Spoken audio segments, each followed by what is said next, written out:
হঠাৎ করে প্রথমবার আমি গেলাম রামকেল মেলায়। হ্যাঁ, এটা ছিল আমার প্রথমবার যাওয়া এবং সেখানে কাদের সাথে গেলাম এবং কি করলাম চলো বলি। তো আমি রোজকার দিনের মতনই টিউশন পড়াচ্ছিলাম। হঠাৎ করে আমার জাইমা আমাকে ফোন করে, আমার এই জাইম্বু না, আমার অন্য এক জাইম্বু ফোন করেছিল। তো আমি বলছি হঠাৎ, তো ফোন ধরে আমাকে বলছে কোথায় আছো বাড়ি। আমি তো অবাক, তো বলছি তোমরা আসছো নাকি। তো বলছে হ্যাঁ যাচ্ছি তো বটে, তুমি মেলা যাবে। আর আমার মাথায় না রামকেলের কথা একটুও নেই, সত্যি বলতে আমার মাথায় শুধু মালদার এক্সপোর কথাটাই ছিল। তো আমিও খুশি হয়ে বললাম হ্যাঁ আসো, যাওয়াই যায়। আমি বললাম আমি এখন টিউশন পড়াচ্ছি। তো বললো ঠিক আছে আমরা আসছি।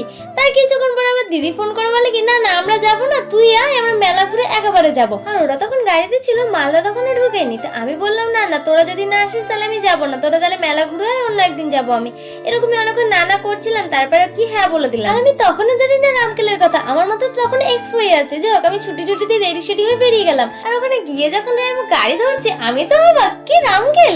আর আমি তো এর আগে কখনো যাইনি। প্রথমে একটু কেমন লাগছিল যে অতটা দূর যাবো এত রাতে, আর এদিকে মাকেও তো বলা নাই। তো তারপরে আমি ফোন করলাম, বললাম মানে অনেক কিছু। আর আমার না যার কপালে যা থাকে, হট করে একটা প্ল্যান হয়ে গেলে আমারও দেখো সৌভাগ্য, আমারও রামকেল ঘোরা হয়ে গেল জাইম্বুদের সাথে।